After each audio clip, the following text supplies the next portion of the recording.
Hello मित्रों नमस्कार, स्वागत है तमारू फरी एक बार वीडियो ने अंदर। तो मित्रों आपड़ा वीडियो एक पानी जो आपणे तुवर ने पीवराया पछी 10 दिवस पछीनो आ वीडियो है। तो तमे जोई शको छो के फ्लावरिंग घणुं बधुं આવી ગયું છે બરાબર, અને ફૂગો પણ હવે આવવાની શરૂઆત થઈ છે ફ્લાવર પછી। તો હવે આપણે આની અંદર હજી એક પાણી કદાચ પાવું પડશે અને હવામાં વારંવાર દવાનો છંટકાવ કરવો પડશે। તો તમે આવો થોડા નજીક તમને બતાવી દઉં કે આપણા તુવરની અંદર આ ફ્લાવરિંગ અને સિંગો કેવી આવી છે। તો તમે આ જોઈ લો છે ને, સિંગુ અને ઘણી છે ને ફ્લાવરિંગ પણ ખૂબ જ છે। તો આમાં ફાયદો ઘણો બધો છે કઠોળની અંદર। જો આ ખાતર જે કઠોળનું ખાતર પડે જમીનની અંદર તો પણ જમીનને ઘણો બધો ફાયદો, બરાબર ને।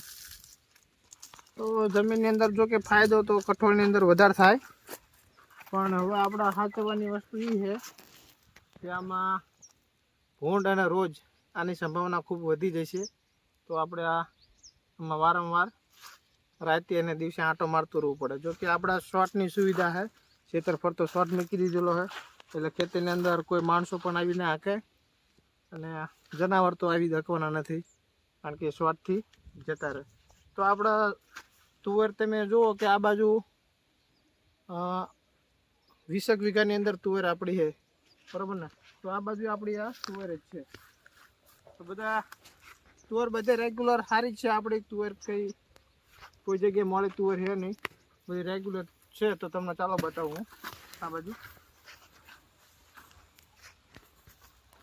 આ તમે જોઈ શકો છો આ બધા ફ્લાવરિંગ તુવેરનું ખૂબ જ સારું છે। તમને જો અંદર જઈને બતાવું તો તમે ચાલો કે તુવેર કેવડી તો તમને અંદાજો આવી જાય। જો આપણી આ તુવેર છે,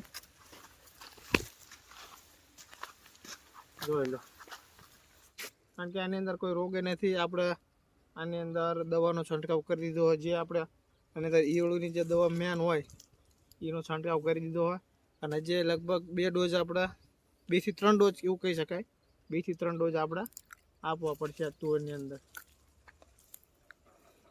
તો આ તુવેરના જે લાસ્ટ સુધીના વિડીયો હું તમને આ ચેનલમાં આપતો રહીશ કે વાવેતરથી માંડી અને આપણે પ્રોફિટ કેટલું રહ્યું એ બધું તમને જે આ યુટ્યુબની માધ્યમથી હું તમને જણાવીશ। તો ચેનલને સબસ્ક્રાઈબ કરી લેજો, વિડીયોને લાઈક કરજો અને તમારા મિત્ર સર્કલની અંદર શેર કરજો।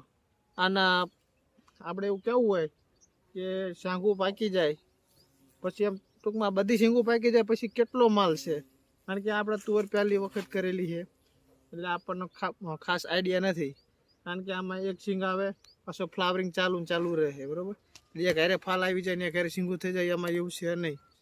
તો વિડીયો લાઈક કરી દો, ચેનલને સબસ્ક્રાઈબ કરી દેજો, કારણ કે લાસ્ટનો વિડીયો તમને જોવા મળશે, જે આપણે થ્રેસર સુધીનો વિડીયો આપણે ચેનલની અંદર નાખશું, બરાબર ને।